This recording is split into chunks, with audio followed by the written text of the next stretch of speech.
Hello, how are you? Good afternoon. This is Tony, Pastor Tony, the English-speaking pastor for the Minimum Valley Pentecostal Church located at 347 West 60th Avenue, Newark, New Jersey. And this is Wednesday's Bible study. Now, we're going through the whole process of the Bible from Genesis to Revelation. Right now, we're in Numbers, and I was doing some study on Numbers. And so I'm going to give you some crucial information about Numbers and what it's all about. So the book of Numbers, I'm going to go right into it, and as I said, if you guys want to ask me questions or anything like that, text me on the YouTube, social media, whatever the case may be, and we will get back to you. If you want to give, you can give on YouTube, social media, and we would gladly appreciate it. But we're in Numbers. And the book of Numbers in the Bible is crucial because it bridges the giving of the law, Exodus and Leviticus, and the preparation to enter the promised land, and it details Israel's 40-year wilderness journey, highlighting God's faithfulness and discipline alongside the consequences of human rebellion and lack of faith. So in Numbers, it goes into why they had to walk around 40 years in the wilderness, a journey that would have took them maybe 3 or 4 days, just before they could get the promised land. Now, as we know in Exodus, once they got out of doing a semi-recap, once they got out from Egypt, they were taken to the Red Sea, and they were in the desert. And then Moses had went up 40 days, and he had gotten the law from God, the 10 commandments. He comes back down because he was gone so long, and then they had went back to paganism, and Aaron allowed him to do it. Although Aaron, Moses' brother, his clan and his sons were called to be the pastors, the priests of that time, to take care of the Ark of the Covenant. But we went through that. So he comes back and he gets mad at him, and he throws down, he breaks the tablets, and the tablets is what's going to be put in the Ark of the Covenant, in which how God is going to speak to the children of Israel through the Ark of the Covenant, through the tablets, his voice and everything, and everything is set up. And in Leviticus, they set up the tabernacle and how it's going to be set up, and who were going to be the priests, and who were going to do this, and who was going to do that.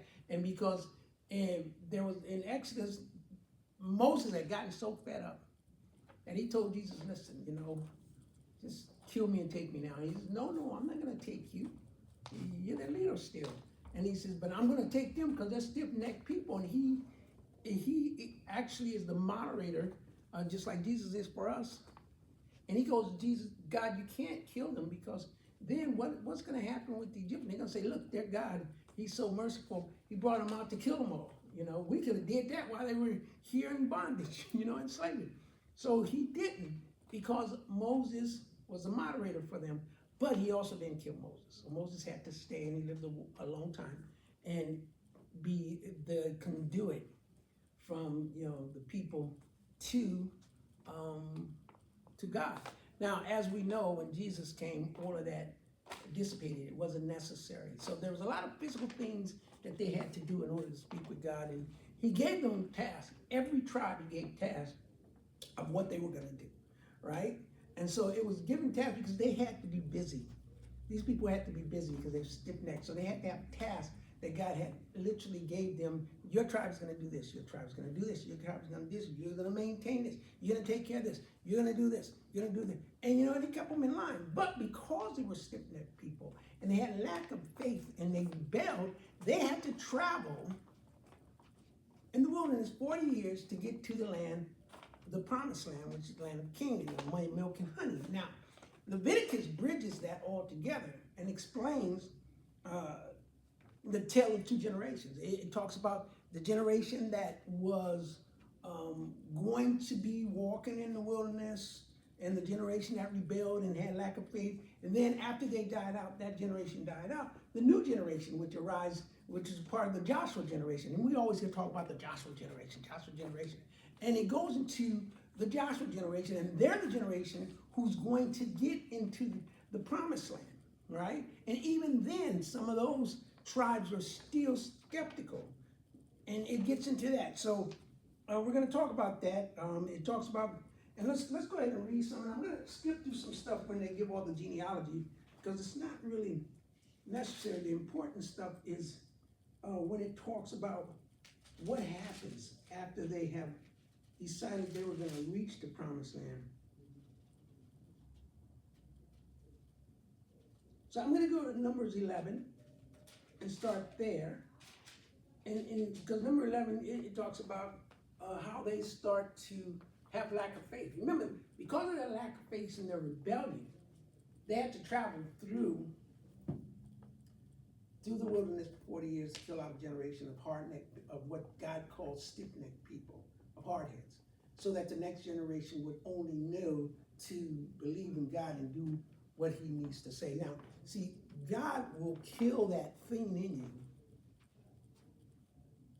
It may take a while, but he'll kill that thing in you that shouldn't be there. Your lack of faith and your rebellion will keep you away from God.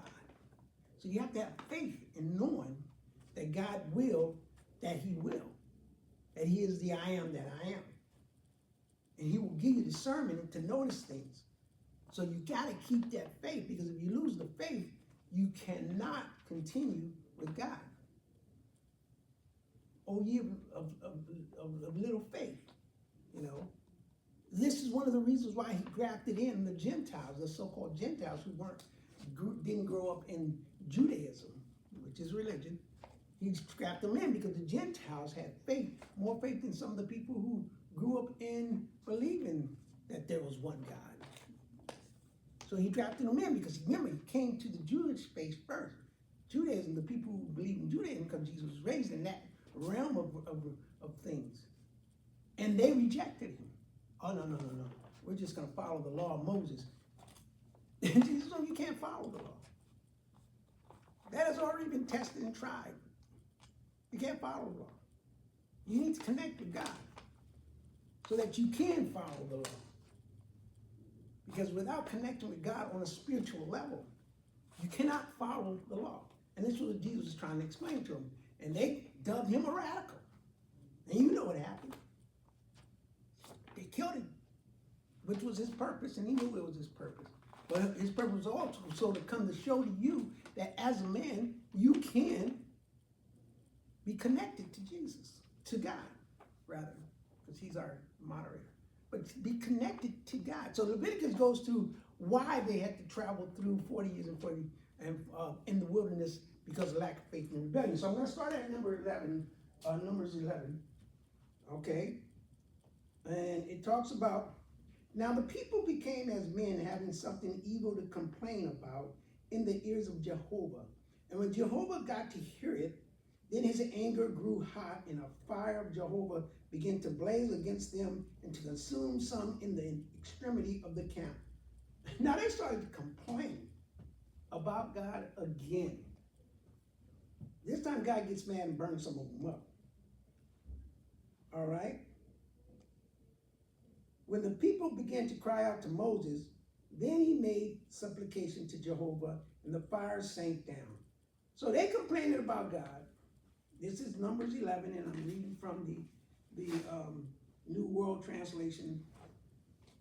They're complaining to God. Now, I'm starting at 11 because I want to skip all the other stuff, is the genealogy of the different tribes and what they were going to do and how they were going to camp around and all of that before they reached the promised land. So they start complaining again.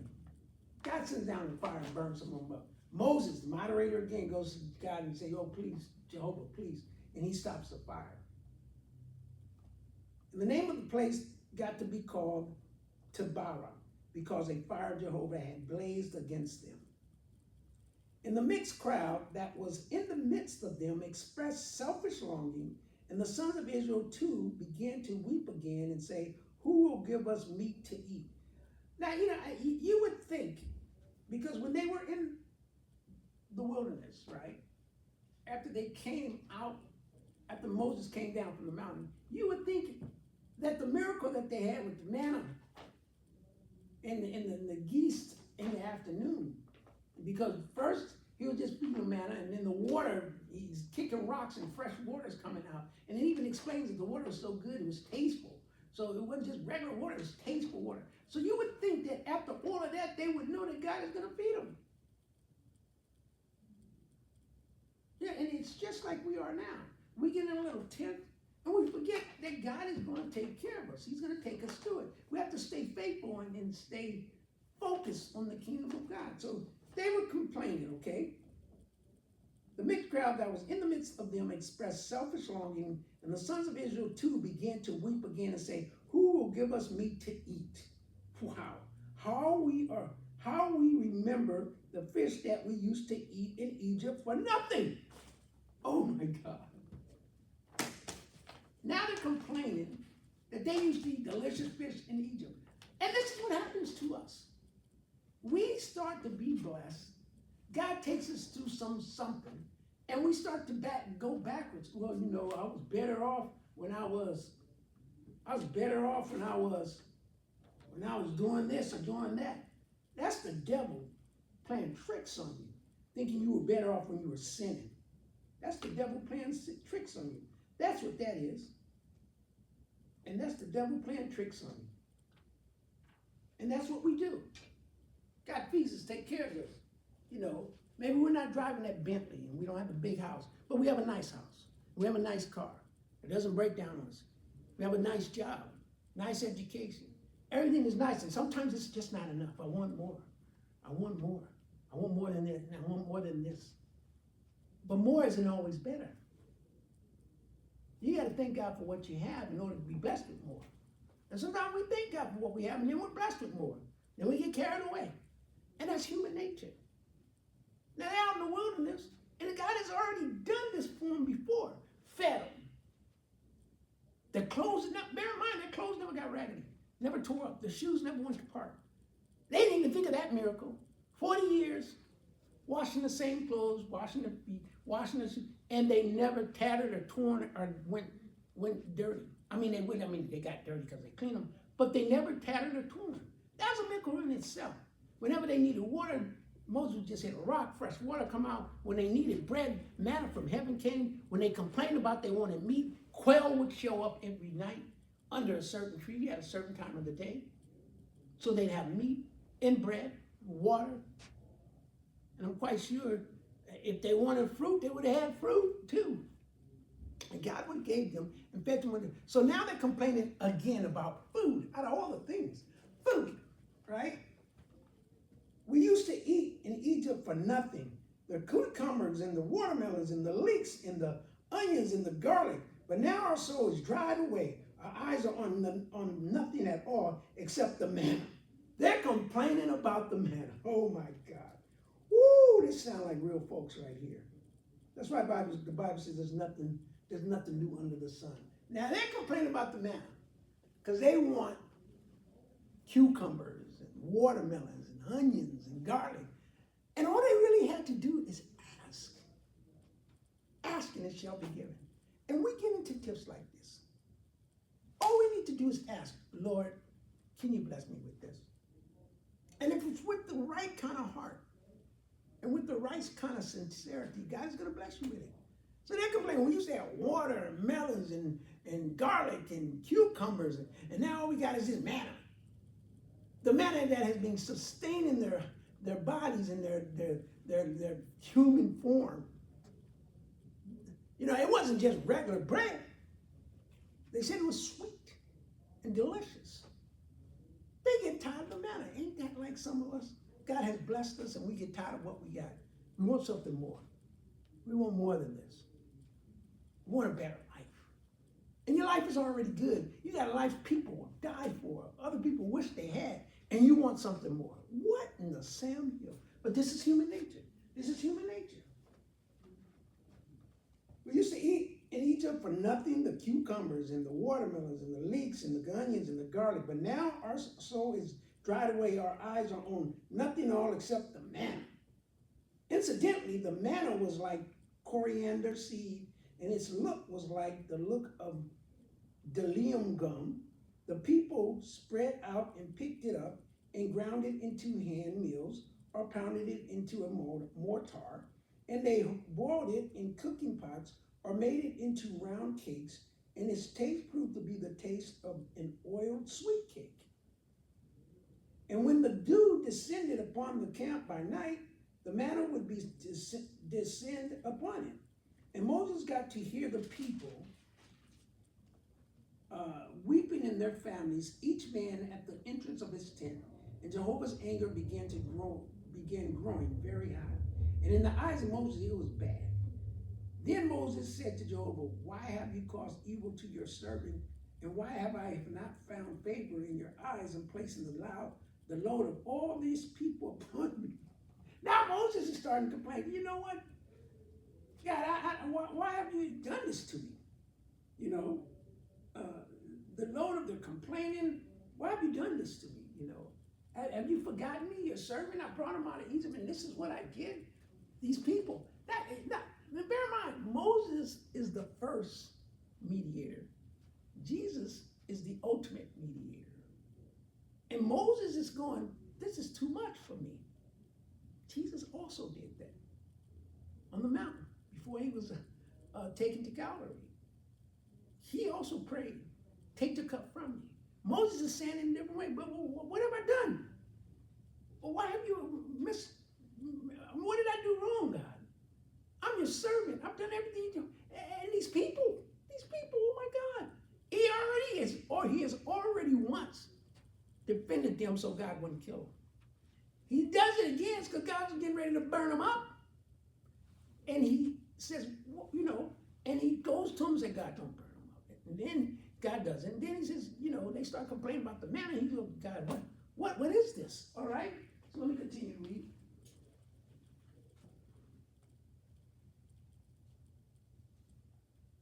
Have I myself conceived all this people? Is it I who have given them birth, so that you should say to me, carry them in your bosom, just as the male nurse carries the suckling to the soil about, which you swore to their forefathers? From where do I have meat to give to all this people? For they keep weeping toward me, saying, do give us meat and let us eat. And I am not able, I by myself, to carry all this people, because they are too heavy for me.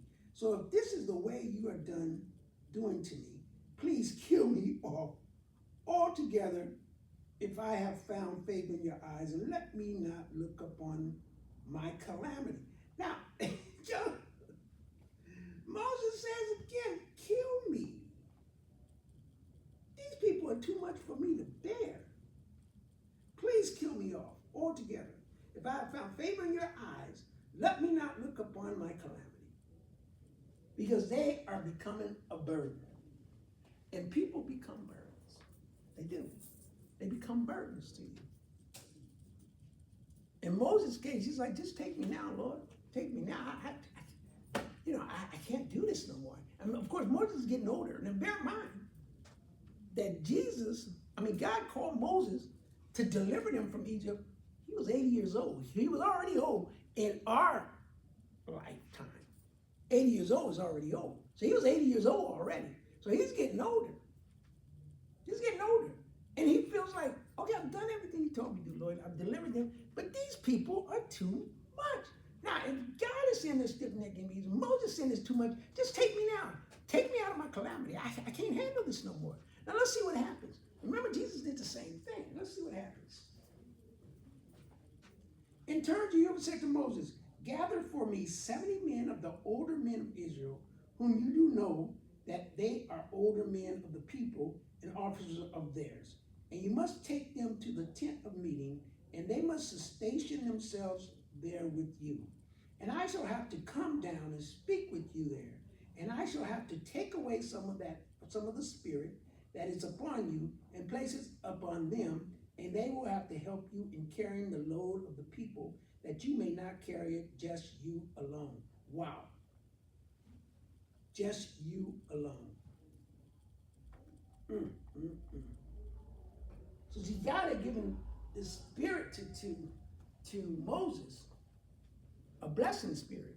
So he says, get all of the ones that you know are the head of the camps. All right? I'm going to give them some of the spirit that I've given you.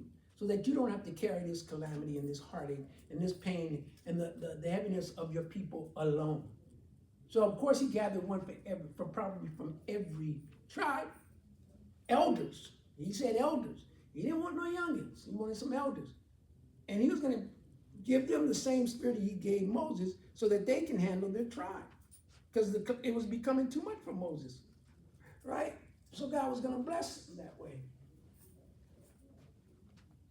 In turn, Jehovah said to Moses, gather for me 70 men of the older men of Israel, whom you do know that are older men of the people and officers of theirs, and you must take them to the tent of meeting, and they must station themselves there with you.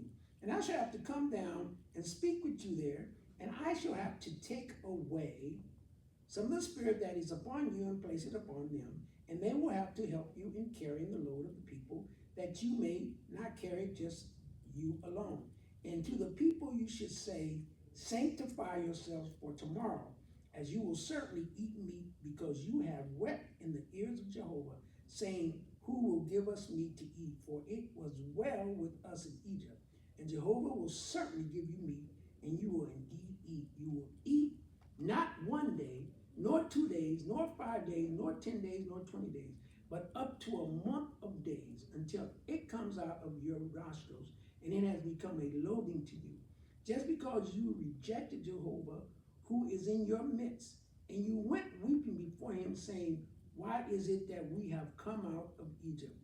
Then Moses said, the people in the midst of whom I am are 600,000 men on foot. Yet you have said, meat I shall give them, and they will certainly eat for a month of days. Will flocks and herds be slaughtered for them, for it to be adequate for them? Or will all the fish of the sea be caught for them, for it to be adequate for them? At this Jehovah said to Moses, the hand of Jehovah is cut short, is it? Now you will see whether what I say befalls you or not. After that, Moses went out, spoke to the people in the words of Jehovah, and he went gathering 70 men from the older men of the people, and proceeded to have them stand around about the tent. Then Jehovah came down in a cloud and spoke to them, and took away some of the spirit that was upon him, and put it upon each of the 70 older men. And it came about that as soon as the spirit settled down upon them, then they proceeded to act as prophets, but they did not do it again. Now, there were two of the men remaining in the camp. The name of one was Eldad, and the name of the other was Medad. And the spirit began to settle down upon them as they were among those written down, but they had not gone out to the tent. So they proceeded to act as prophets in the camp. And a young man went running and reporting to Moses, saying, Eldad and Medad are acting as prophets in the camp. Then Joshua, the son of Nun, the minister of Moses, from his young manhood on, responded and said, my Lord Moses, restrain them. However, Moses said to him, are you feeling jealous for me? No, I wish that all of Jehovah's people were prophets, because Jehovah would put his spirit upon them. And later Moses withdrew to the camp, he and the older men of Israel. And a wind burst forth from Jehovah and began driving quails from the sea and letting them fall above the camp about a day's journey this way and about a day's journey that way, all around the camp, and about 2 cubits above the surface of the earth. Then the people got up all that day and all night and all the next day, and kept gathering the quail. The one collecting these gathered 10 homers, and they kept spreading them extensively all around the camp for themselves. The meat was yet between their teeth before it could be chewed. When Jehovah's anger blazed against the people, and Jehovah began striking at the people with a very great slaughter. The name of that place came to be called Kibroth Hattaavah, because there they buried the people who showed selfish craving. From Kibroth the people pulled away for Hazeroth, and they continued in Hazeroth. Wow. So you see what Jesus did, God did?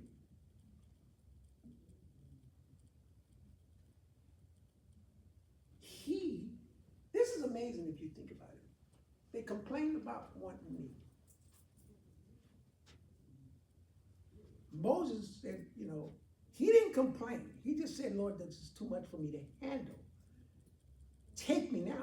If I'm your servant and you love me, take me now. Take me from this calamity. I can't handle this more. He didn't complain, but it was too much for him to bear. Jesus does the same thing before he's crucified. But because Moses was a good servant, God said, listen, get 70 of the men. I'm going to spread this spirit around them, make them prophets just like you, so they can help handle these people. Because there was 600,000 people by now. And then he says, tell them they're going to get meat. I'm going to give them so much meat, it's going to be coming out of their nostrils. So the men that were super greedy and wanted more than they were supposed to take, end up getting drowned by the meat that was falling from the sky and out of the ocean, by the quail. You can't be greedy with God. You can't be greedy. Sometimes God gives you enough to survive so that you don't lose your mind. Sometimes if he gives you too much, too fast, you don't appreciate it, you don't keep it. But because they were greedy and trying to collect everything, they got covered and smothered with the quail. That's mind-boggling if you can visualize that. It's hard to visualize, but visualize that, and you're going to be, I'm going to get more, I'm going to get some more meat. And all of a sudden they start falling, coming out of the ocean, falling from the sky. And all of a sudden it drowns you and kills you. It smothers you to death. Because you're greedy and you won't get more than you really need. Because you're going to save some, I don't know, you're going to sell it, I don't know what you're going to do. It's letting us know we don't need to be greedy with God. God will give you what you need. You know how they say back in the day, he may not come when you want him, but he's always on time. He will give you what you need, but he does love you enough to give you more if you keep bugging him for more. But is that more going to destroy you? Is it going to kill your spirit? Is it going to take you away from him? Because if it takes you away from him, you're basically dead. You're basically dead. You're a zombie. Without God in your life, you're dead. You have no protection from the devil, from situations. One situation that could be simple to other people could kill you because you have no protection. None. Because man's extremities is God's opportunity to come into your life. If you want to get to the point where the prodigal son was, in the dirt, in the grime, getting ready to eat slop. And sometimes it takes some of us to get to that point. And we find God, which is a beautiful thing. Sometimes it takes some of us to get to that point. But I'd rather not get to that point. I'd rather not. I'd rather not wait until I'm on the cross and I'm dying and say, Lord, forgive me. I might not get that opportunity. And it's not like it's a bad life to live. I mean, it's not like you're going to be, it's not a bad life to live. It's a lifestyle.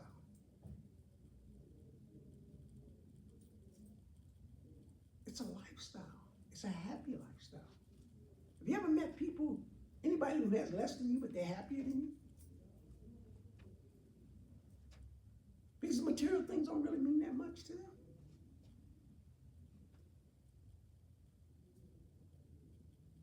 You own a house, they don't. They live in an apartment all their life. The kids are happier.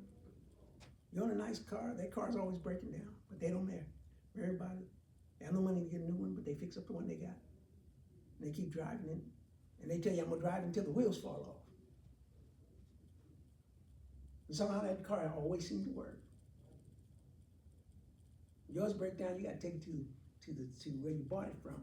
They can cause you an arm and a leg. Theirs break down, they've had a whole car, and it's been reliable, they just fix it. Go to AutoZone, buy a part for $20, and it's fixed for another year or two.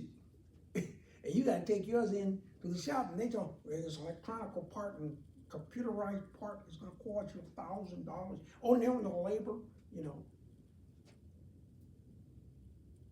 And you look at them and say, they driving that old beat up car, they don't own a house, but they're happy, the kids are happy. What? It's not about that. It's about the Spirit living in your life, making you happy. That's what it's about. Now, as the Bible says, cast your cares on me because my yoke is easy. And if you learn to cast your cares on God, your life is going to be easy. You're going to have a good life.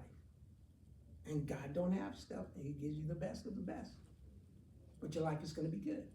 You're not going to have a weary, dreary, heartfelt life.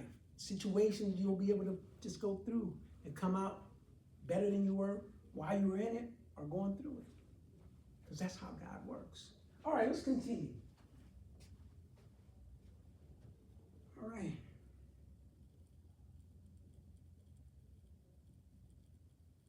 All right. And to the people you should say, sanctify yourself. Okay, Egypt and Jehovah will certainly give you meat. Okay. And on one day nor 2 days, okay. The people on 21, and that's when God's telling them He's going to give them a lot of meat. And He says at this Jehovah said to Moses, the hand of Jehovah is cut short. Is it? Now you will see whether what I say befalls you or not. Meaning, my they had a play called Your Hand's Too Short to Box with God. It's a play that they had years ago. And basically he's telling Moses, don't forget who I am. My hands ain't short. My hands are not short. My blessings are not short. At this Jehovah said to Moses, the hand of Jehovah is cut short. Is it? Now you shall see whether what I say befalls you or not. He said, don't question me. Let's not get carried away. That Moses went out and spoke to the people the words of Jehovah, and he went gathering 70 men from the older men of the people, and proceeded to have them stand round about the tent.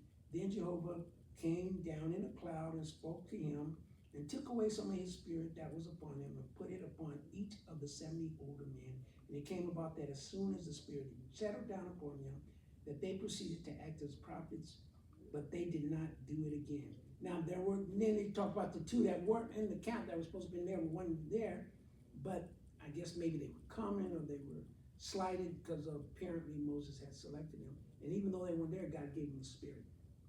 And the young man went out running, reporting Moses, saying, Eldad and Medad are acting as prophets in the camp. And then Joshua, the son of Nun, the minister of Moses from his young manhood on, responded and said, my Lord Moses, restrain them.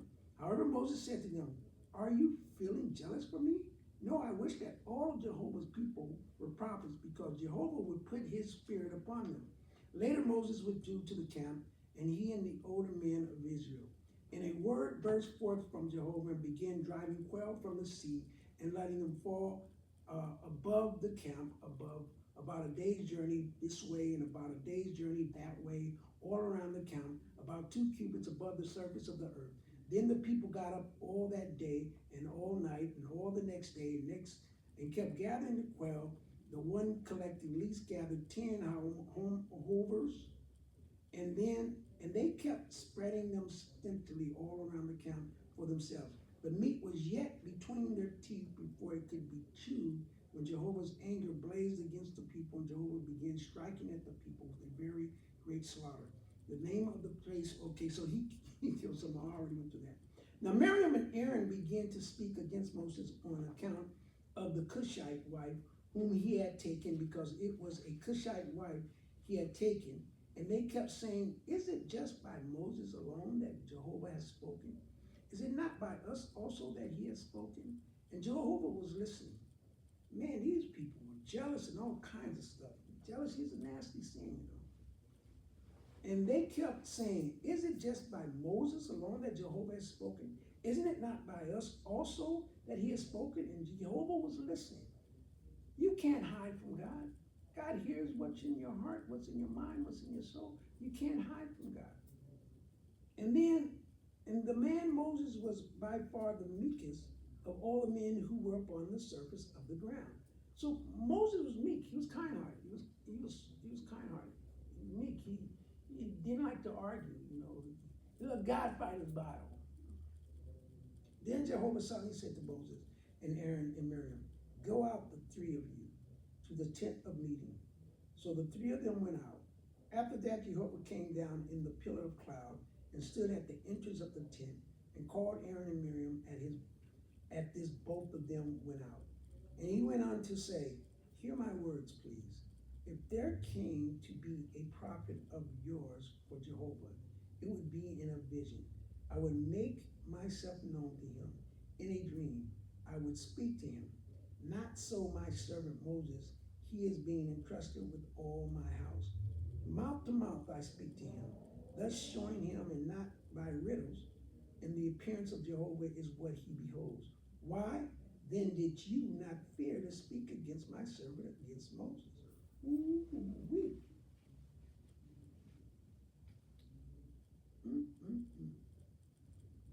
He said, yeah, I speak with others.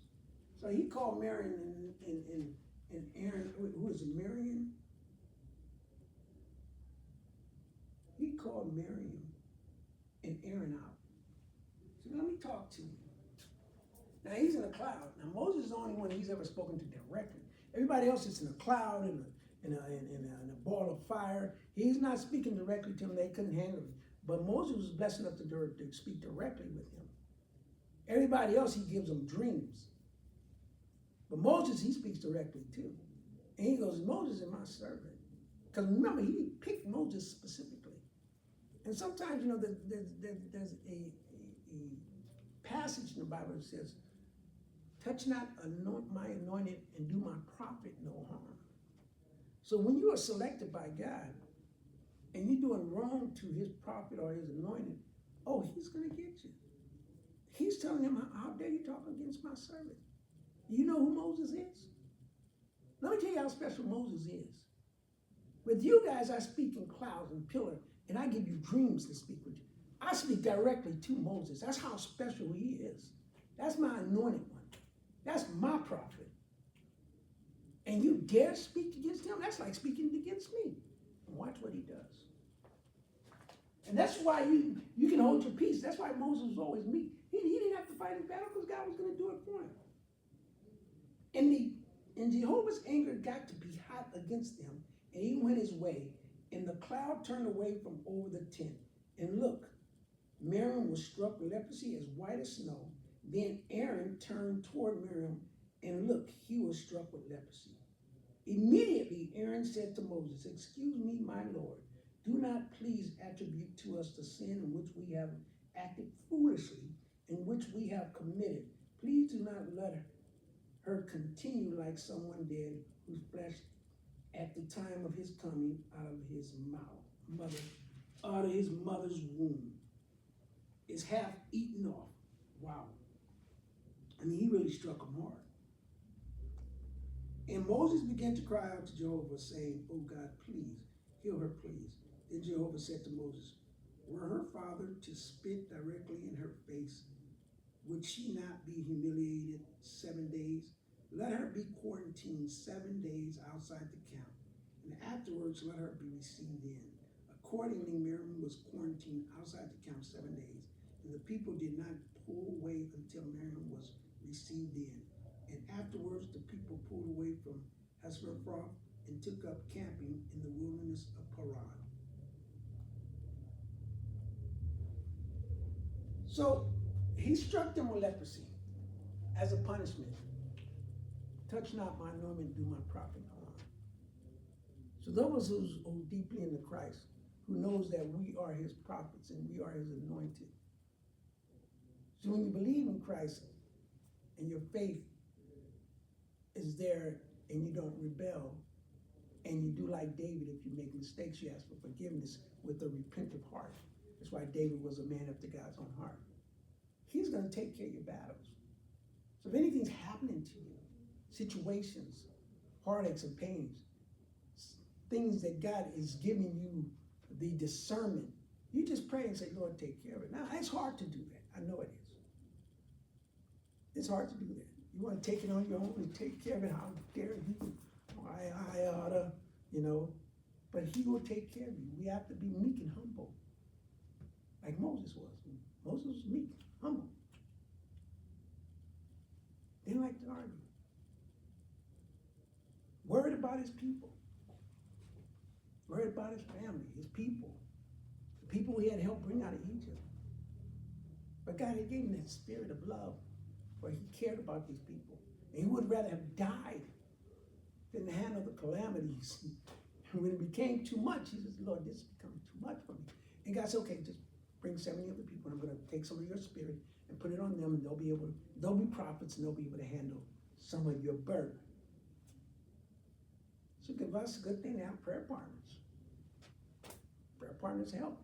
When you get into, I need somebody to pray for me, people you can trust. You guys pray where one or two is gathered in my name, there I will be also, as the Bible states.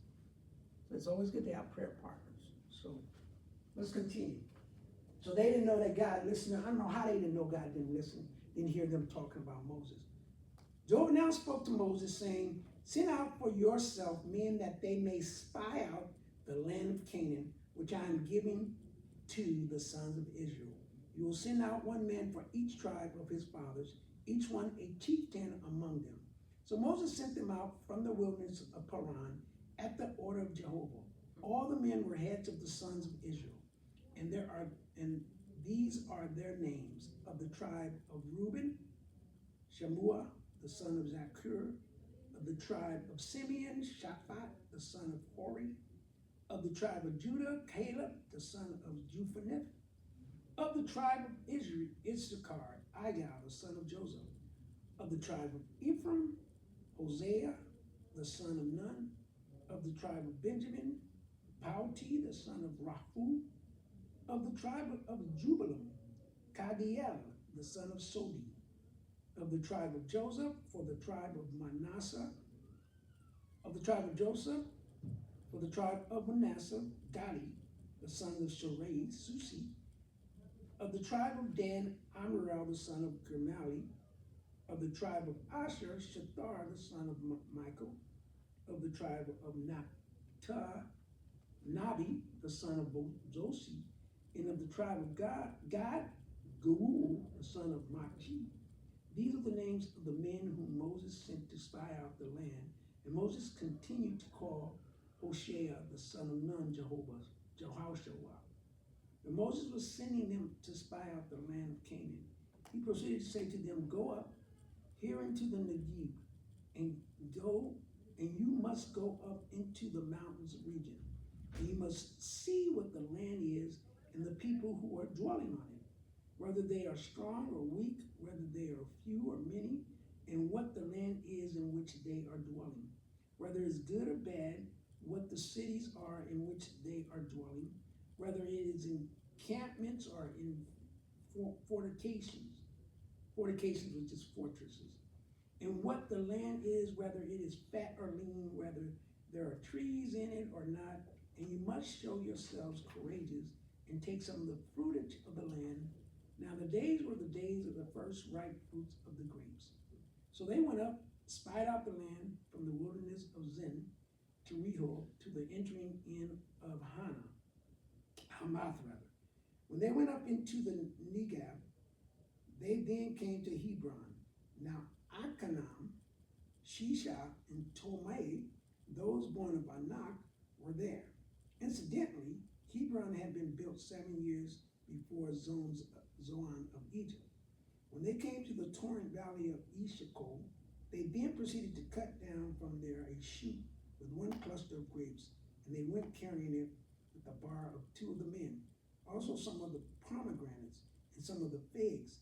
They called that place the torrent valley of Eshcol on account of the cluster that the sons of Israel cut down from there.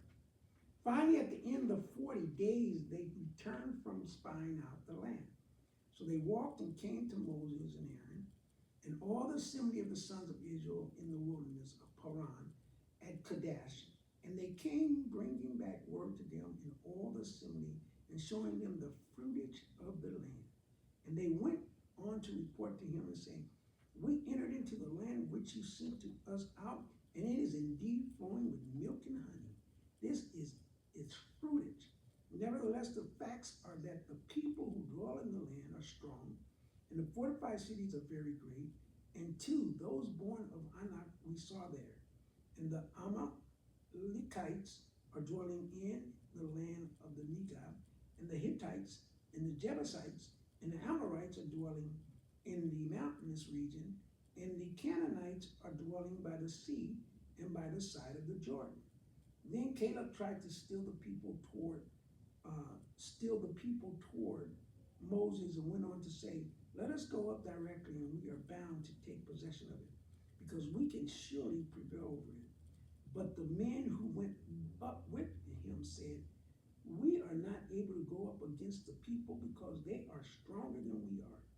And they kept on bringing forth to the sons of Israel a bad report of the land that they had spied out, saying, "The land which we passed through to spy it out is a land that eats up its inhabitants, and all the people whom we saw in the midst of it are men of extraordinary size. And there we saw the Nephilim, the sons of Anak, who are from the Nephilim, so that we became in our own eyes like grasshoppers, in the same way we became in their eyes." Now, if you don't know who the Nephilim are, okay, they're mentioned in the beginning in Genesis, just for a brief moment. The Nephilims are the angels who mated with the human woman and had giants. That's who the Nephilim are. So they're saying that these are giants. These are the Nephilim, they're giants. The land is flowing with milk and honey, but these are giants. We can't beat them. They forgot who God was just that quick.